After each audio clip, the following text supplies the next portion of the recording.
And there's an interesting study that I think has just finished at the Maudsley, who was using telephone self-help for young people with obsessions and repetitive behaviours. So it was using this book. It's a really good book, this, actually. I strongly recommend it. Breaking Free from OCD by Derisley and colleagues. And what they did is they provided it to families and then offered telephone support with how to use it. So this brings us to the national scheme. So you've got the leaflets kind of on your table, and what that includes is a set of rigorously checked self-help texts, but also some novels for parents, young people to read. I would also say there's another target audience for these books, and that's your staff, because this is a really good way of becoming aware of models of mental health and mental health issues. What I'd also say is over here in the library corner, we've got most of the texts that are on that on the leaflet. I would say that in the library corner you are allowed to speak. It's not mandatory silence. Although the person from the library was very keen. She did a roadshow a few weeks ago and somebody took some of the resources. So although they don't have electric sensors on, please make sure that they stay there. The last thing I would say is that this reading list is largely for young people and their families. If in your service you work primarily with primary school aged children, I have a longer reading list which I can kind of share with you that has lots of resources on it for children. I've got some copies of that reading list here, or if you prefer you can email me this email address to get it. So how can you get started on books on prescription in your service? Because some people, they might think, well, you know, self-help, we've been doing that. We often kind of recommend self-help. Why books on prescription is different is that, first of all, it's an evidence-based text. We've got good confidence in the quality of the things that we're recommending. And also, as a service, to kind of monitor it, to think about how we use it, to think about it reflectively, to think about what does it mean as a skilled helper to kind of make suggestions, and what's the meaning of how it might be received, so we don't have more people experiencing it like Paul. So from our data and other evidence that we've collected, these are the kind of main suggestions, I would say. First, at a service level, the one thing we know that staff are more likely to recommend books that they've read, or if they haven't read, that they've picked up and had a good look at. That's really important. What allowed us to take that forward is we bid for some charities money that allowed us to buy the full set of books that we take around our various teams. And how we do that is we have 10-minute book club, it's called. So where we take over a journal club or a team meeting, and everybody's given a book and they've got 10 minutes to read the book, which is obviously ridiculous. You can't read it in 10 minutes, but you can get a good look at it and then they feed it back to the rest of the team. We also kind of have a roadshow. Now, it may be that your organisation could buy these texts, there's not a lot of them. However, if that's not possible, a number of them are available as e-books, and that's another way you can circulate it to staff. The other thing is that with books on prescription, you don't just mention it and that's it. It's one of these things where you've got to keep mentioning it and mentioning it and mentioning it. It's about persistence rather than insistence.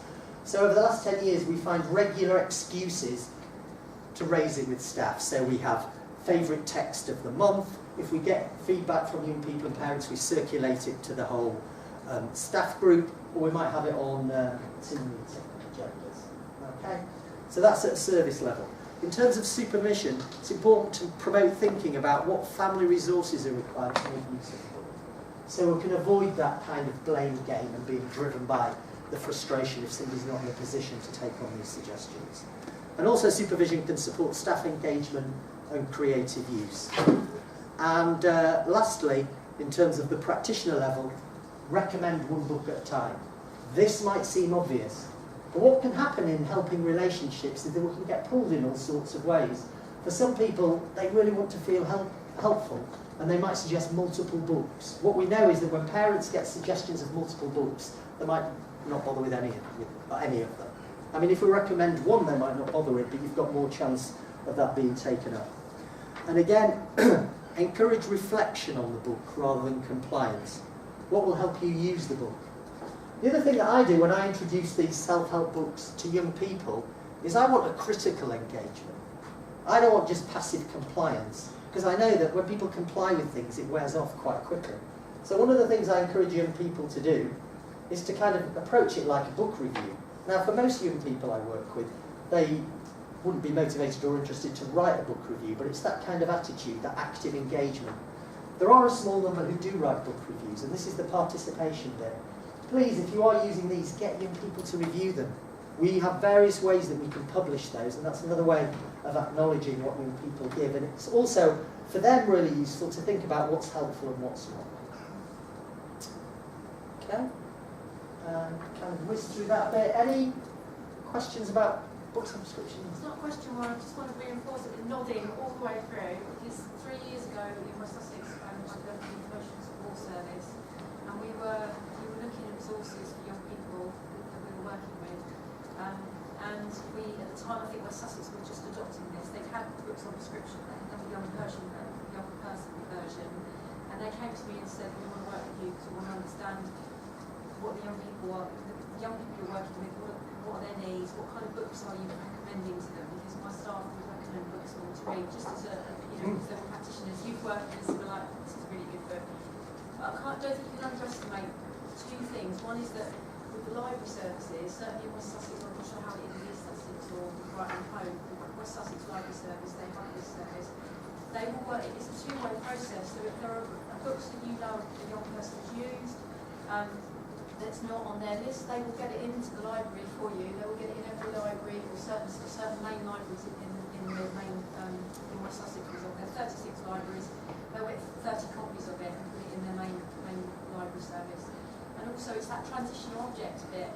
It's about actually giving a young person thing to take away to use when they're not seeing you. So in between sessions, it was something that they could work with and then bring back to the session. And then the other thing is to get them in the library. So many of the young people we were working with would have slept fog in a library, particularly isolated, young people suffering with anxiety, loneliness, depression. The last place they would have gone is a library, but because they've worked with this list of books and these resources, they would go in there with their worker, and they would then have a discussion in the library. They might then continue to meet in the library. And then the other thing is it opened up lots of partnerships. So I was then able to access all 36 libraries for my staff to go and meet their young people. So I can't tell you how beneficial it is, just not just in terms of the one-to-one relationship between therapist and client, also it cascades out. Yeah. Thank you. I agree. Any other questions, observations? Yeah, just a sort of personal observation. I've noticed that with library books, I'm much more likely to read a book if I pay good money for it. So you go to the library and get a book out, it's free. So there isn't that motivation necessarily. But when you've paid for it, you will make sure you read it. Just a thought. And I just wonder whether, and I know young people are unlikely to shell out for books, but I think you've started an investment, haven't you, once you've paid money. I think, and in a way, sort of libraries are brilliant, but they aren't so easy. And so I think that young people could get the book out of the library. But yeah, support to actually read it is another thing. Oh, indeed, and some of these books are kind of like workbooks where you kind of want to write it. When I recommend a book in my clinic, I used to write it down for people. Now I've got the full set of books in our clinic room, so they kind of take a photo of the cover. So some people might kind of go away and buy it, they might invest in it like that. Before I had books on prescription, I would recommend books, and I wasn't sure if people didn't get the book, if it was because they couldn't afford it, they didn't want to buy it. Now I know that if they don't access the book, it rules out some of those reasons, because they can go and get it from the library. Prescriptions are free for young people, aren't they? When I sorry, so let's could a GP give a prescription of £10.99 to go to your Waterstone and get a book? Well, at the moment we promote access to the library, and just to be clear, all the books on prescription are on the open shelves, which means it's harder to audit who's coming, but they're more kind of accessible. And that's where the system is at.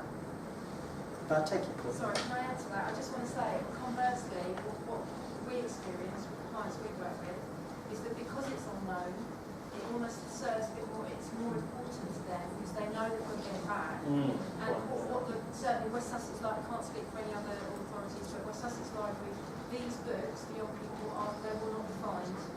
There's free there's free unlimited access to these books, and it will not be fined if they don't bring it back. And in some ways, for some young people, it makes it even more valuable to them. That's what they can tell us. In that they will say, I need to read this because I've actually got to get it back, or I'll bring it to my session with me, but I can't read next week. I need to renew it. So I get the move on, but actually my experience with young people is that it's more valuable. Good to hear that they're not fined. Because they're borrowing it. Yeah, thank you for sharing the West Sussex experience. Just in Brighton and Hove, they're really active in kind of promoting books on prescription, and the librarian Julie that came and set this up is available to come to your services and teams to present it. In terms of East Sussex, our CAM service has a collection of these books, and if you contact your local primary mental health worker in East Sussex, they will be able to set up coming to your service to kind of share the resources, which I can't underline enough how important that is for a clinician. If they've seen the book, they're more likely to recommend it. So please go over to Library Corner. Okay, so was there another question there? I just wondered, picking up on the value, whether because it's a book, young people, if there's any sort of evidence around young people holding it in higher value than apps and YouTube, because actually that's a way, there's a lot of resources out there that young people kind of accessing, and whether it's just different medium for different young people in different contexts, but in the context of a plethora of apps and YouTube videos around this, how that's understood or worked with in the same kind of recommendations. It's interesting. I don't know. I often say to young people that come into my clinic, I haven't got a clue what it's like to be a teenager in 2017. I've got a good idea what it was like in the 80s, but not now. So I think it's hard to know what cultural cachet it has. There are other sorts of self-help resources, and in one of our community practices, maybe towards the end of the year, we want to put on a big event that's thinking about digital support for children, young people, and kind of families, where we'll get into kind of some of those apps. Although I would recommend, hopefully they're still there, there's some iPads in the back with some of the apps that the CYPI app team have kind of developed, so check them out. So we're moving into the last bit of the afternoon, and how this will work